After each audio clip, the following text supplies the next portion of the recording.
Is it time to edit videos in ultra-wide? Hey, my name is Matt Johnson, and this is the Gigabyte M34WQ, and today I'm going to be reviewing this monitor from the perspective of a video editor, and answering the question of whether you should consider getting an ultra-wide monitor for video editing. Of course, before we get started, for the sake of ethics, I want you to know that this video isn't paid or sponsored by Gigabyte, but they did send me this monitor for review. They have no control over what I'm saying in the video though, and the first time that anyone at Gigabyte sees this review is the same time that you see it whenever it's uploaded to YouTube. So, why should you consider an ultra-wide monitor? Well, if you've ever used any video editing software, I personally use Adobe Premiere Pro, you will quickly learn that having a larger screen is always better. You can see more details, the tools you need to use are clear, but most importantly, video editing software has a lot of panels. The bigger your panels can be, the more information you can have, and the better your editing experience will be. So because of that, bigger is pretty much always better whenever it comes to having a video editing monitor. Enter ultra-wide monitors, and I must say that it's rare for me to find a piece of technology that feels like it's so perfectly suited for video editing. See, for the most part, video editing is a horizontal experience. You have this massive horizontal timeline that takes up a ton of space, and the more room you have for your timeline, the more clips from your video you're going to be able to see and manipulate. So having a wide monitor is great, and having an ultra-wide is ultra great. Now, let's talk about this Gigabyte monitor in the context of ultra-wides. First thing you'll notice here is that this monitor is huge. It is definitely ultra in every sense of the word. I've never had a monitor where I actually had to turn my head from side to side to look at all of it, but it's awesome and incredibly immersive. Also, unlike some of its competition, this monitor is not curved. There are many ultra-wides that you can get that have either a subtle or more extreme curve to the monitor, but for me, as a video editor, I really didn't want that, because I'm oftentimes dealing with footage that I want to make sure is straight and not crooked, and anytime you're introducing a literal curve to your monitor, there's a greater chance that you may end up creating a curve in your footage as well, which can make things look really weird for anybody that doesn't have a curved monitor too. Keeping on this curved monitor talk for a second, another reason many manufacturers choose to offer curved ultra-wide monitors is because many of these monitors use what is known as a VA panel. This is a screen panel technology that offers really great contrast, but comes at the expense of viewing angles, meaning that if you're not looking at the monitor straight on, you'll start to see the color shifting from one color to another. A curved monitor can help offset some of this color shift, and if you're using your monitor for gaming, that isn't a very big deal. But if you're doing color critical video editing where you need your colors to be as accurate as possible, using a VA panel is really not ideal. The good news is that the Gigabyte M34WQ uses an IPS panel, which is widely considered one of the best options for creative work, with much wider viewing angles that do not have the color shift issues that you get from a VA panel. Also, because this is an IPS panel, even with the panel being very wide and not being curved, the viewing angles are still good enough that it doesn't cause a dramatic color shift. To be clear, there is still a subtle color shift, especially if you're sitting very close to the display, but it's still very usable. That said, if you want to use it for color grading, which I think it's definitely good enough for, I would recommend positioning your head right in the center of your preview where you're going to want to be color grading. So if your preview panel for where you can see the results of your color grading is a bit to the right, move your chair and head a bit to the right so you're looking directly at the right part of the panel. Okay, viewing angles out of the way, we touched on color quality a little bit for this monitor, but let's dive deeper and talk about color accuracy and the overall quality of the panel. The first thing you need to know is that this is a 8-bit panel, not a 10-bit, but that really isn't a big deal unless you want to edit, color grade, and deliver videos in HDR, which in that case, you're going to spend a lot more money on a different panel. For the vast majority of filmmakers, myself included, that are not delivering in HDR, the 8-bit color of this panel is plenty. Incidentally, Gigabyte does advertise this monitor as supporting HDR 400, which means that it can reach the bare minimum brightness needed for HDR, but that 8-bit panel is going to prevent it from showing all the colors that you would need for HDR, so like I said, I wouldn't use it for HDR color grading.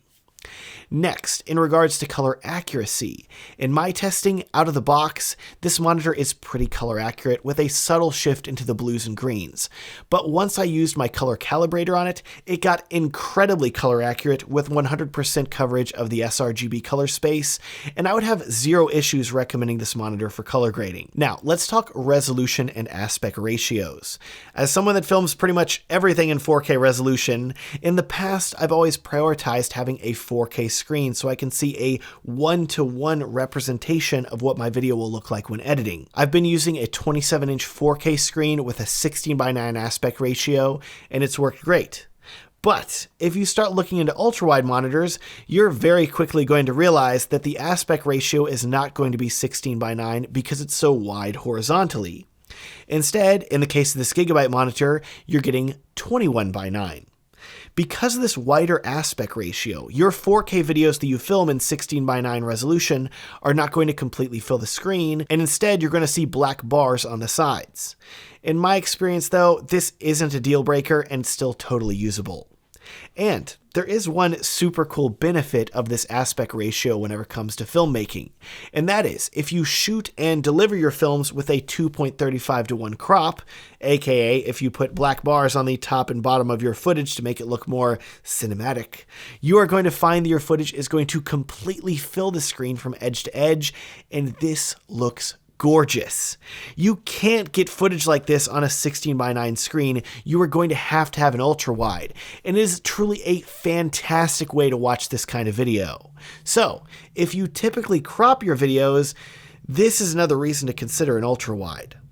Now, back to resolution for a minute, because one of my fears that has kept me from getting an ultra-wide monitor in the past has been the general lower resolution that comes with an ultra-wide. Remember, I love 4K resolution because I film and edit in 4K, but there really aren't any 4K resolution ultra-wide monitors on the market.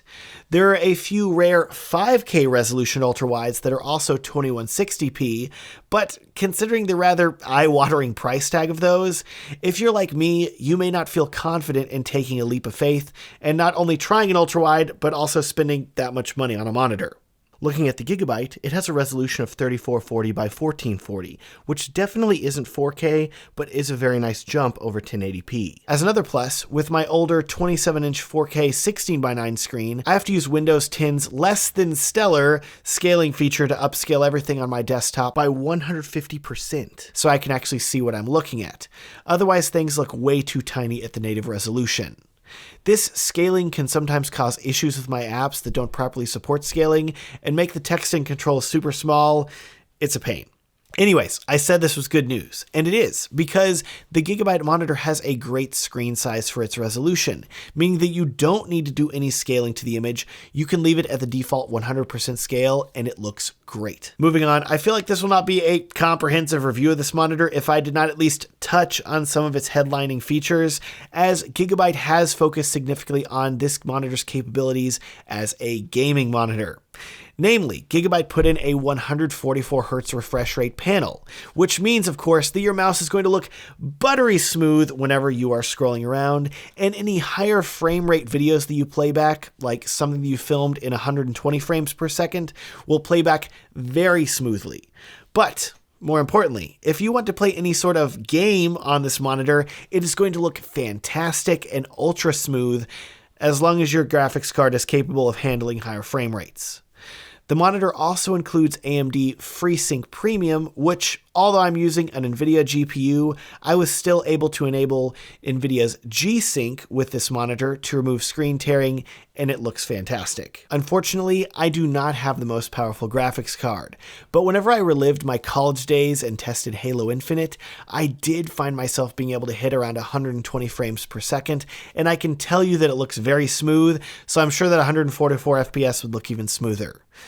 Incidentally, if you want to play Halo with me, I do need some more friends to play online with, so I will link to my Steam account and Xbox gamertag down below. Anyways, the monitor includes a USB hub and a built-in KVM switch, meaning that you can plug a lot of accessories into the monitor if you need to, and if you want to use two computers with this monitor, say you have an editing desktop as well as a laptop that you use interchangeably, you can plug both of them into this monitor and use the KVM to switch your mouse and keyboard between the two computers. Wrapping things up now, overall, I really have fallen in love with this monitor and in ultra-wide in general, and it's really hard for me to imagine not using an ultra-wide monitor for video editing moving forward. That said, while seeing a huge chunk of my timeline visible on ultra-wide is great, there still is a part of me that wants to see my videos that are recorded in 4K in their full screen, 1:1 pixel resolution that you can only get with a 4K screen. So, while I do think that investing in an ultra-wide monitor like the Gigabyte M34WQ is great, if you have room in your budget and you're crazy like me, I think that pairing an ultra-wide monitor like this with a more traditional 4K 16:9 monitor is the best of both worlds. You can use the ultra-wide for editing and put your timeline and all of your tools and settings on it, and then whenever it comes time to preview how your videos will look, having that secondary 4K monitor will enable you to do that.